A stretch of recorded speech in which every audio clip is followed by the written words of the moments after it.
Cities couldn't possibly exist on that sterile basis of the city without a park. Man could not live like that. That would be an impossibility. At the turn of the century, Chicago stood almost unique in the world for the provision of parks and playgrounds for a big city. They were works of art, like a painting, beautiful places, fabulously fine playgrounds. A whole world was created in these parks, like it was a piece of the native landscape. Known for many years as the Rookery, the Alfred Caldwell Lily Pool, as it was just recently renamed, began in 1889 as a pool formed between the ridges of Lake Michigan's beaches. Decades later, in 1939, the Park District and a visionary landscape architect, Alfred Caldwell, redesigned the Lily Pool in the prairie style inspired by Jen Jensen and Frank Lloyd Wright. Alfred Caldwell was the last living prairie-style landscape architect of our time. I was tremendously excited, and I worked at breakneck speed. Not only did I make the plans, but I provided the supervision for the important things.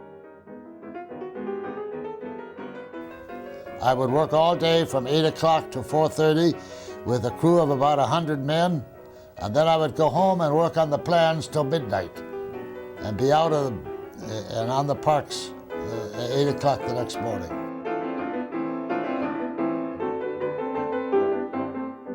I needed wildflowers. And you know, a big bureaucracy like the park is almost impossible for the individual to deal with. And they refused to give about $250 or $300 to buy wildflowers.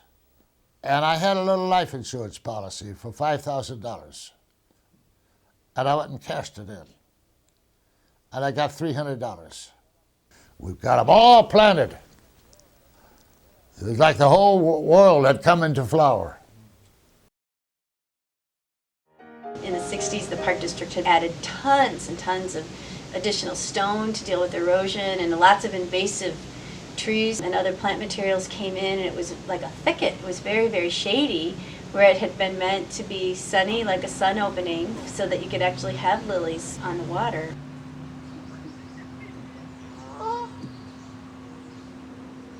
These places can kind of easily slip away from us. Unfortunately, I do not think this has ever been maintained at a level, possibly ever, that's required to maintain a landscape like this. It's a virtual island of calm and serenity within the space of Lincoln Park, which is very heavily used.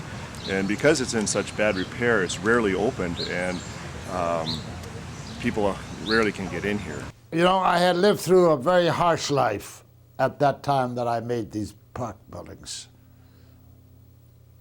A real hard life. You wouldn't tolerate such a life, but I did. I lived through it. And I thought, whatever is going to happen to me hereafter, at least I shall have beautiful parks to walk through.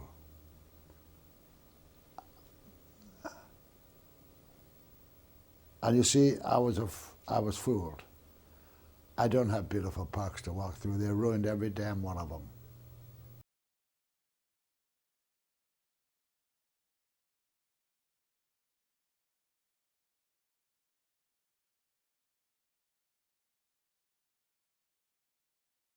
When we came in the gate, you know, he had a distraught look and just walked over by the waterfall where it was all overgrown and the invasive trees had just shaded out the ground plane.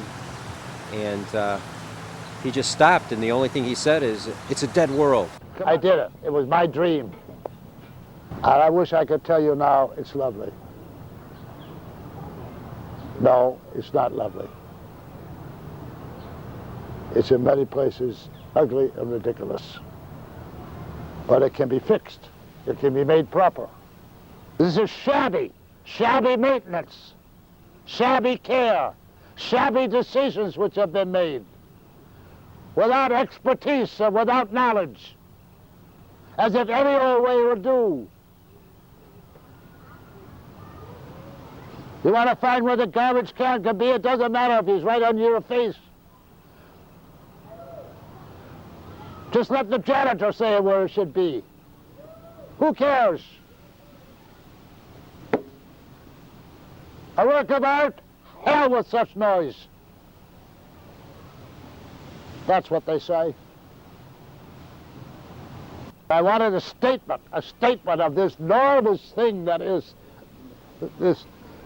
this sedimentary rock jutting out of the earth, and the water sweeping by.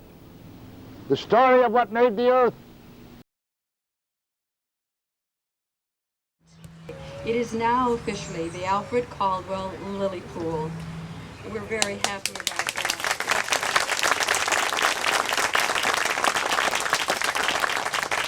As Richard and everyone moved along with the Park District about a year and a half ago, we finally reached a wonderful partnership agreement with the Chicago Park District.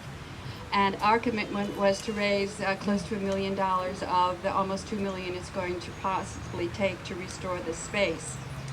It's a landscape work of art. It was done by an absolutely brilliant landscape architect or landscape artist, and it's always going to be our intent to go back to his original intent and his plans and try to do the restoration as close as possible to that.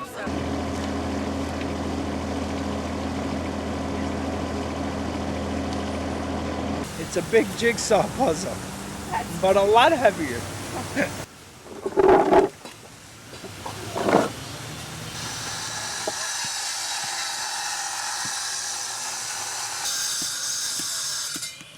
Since our work began, we have removed over 1,500 pieces of stone, not in Caldwell's original design.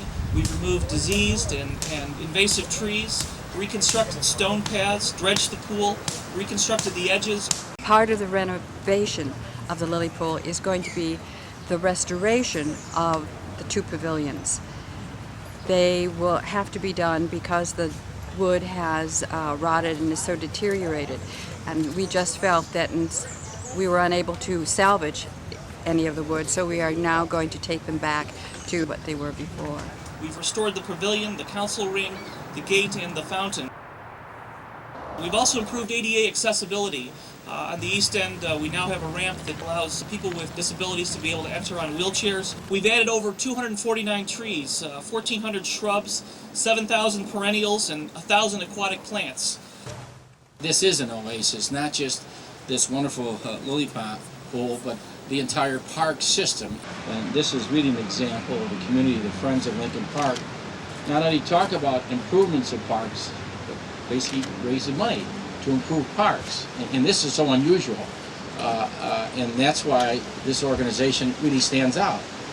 Because everybody can talk and argue and fight, but it doesn't mean anything until you say, we want to participate at the table, in which they do. Alfred Caldwell would be so proud of the Friends of Lincoln Park and the partnership that you have created with the city, the Park District, and with the entire community. What a beautiful gift you have given not only to the Lincoln Park community, but to the entire city and to all of the international visitors who I know will be walking through these doors.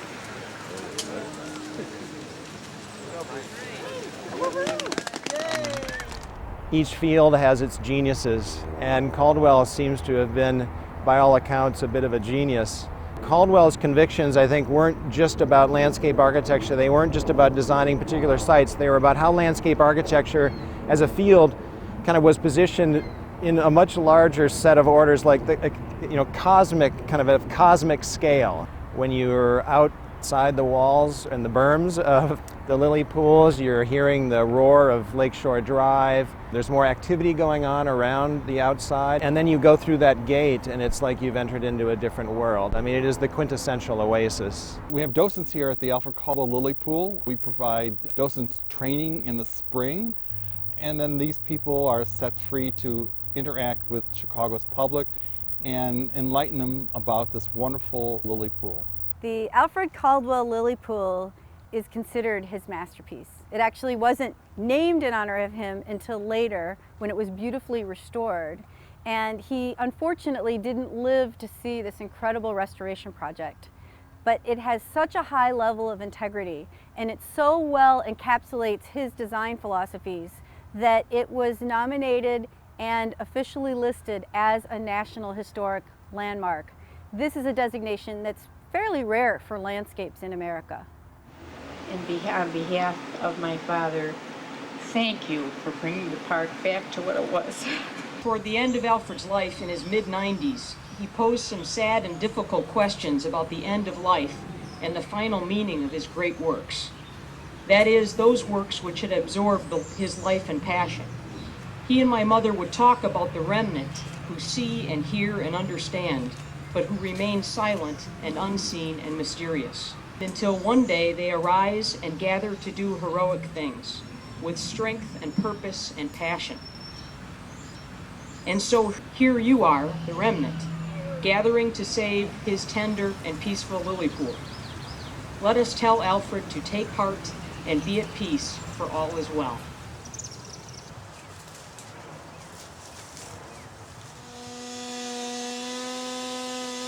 I did my part.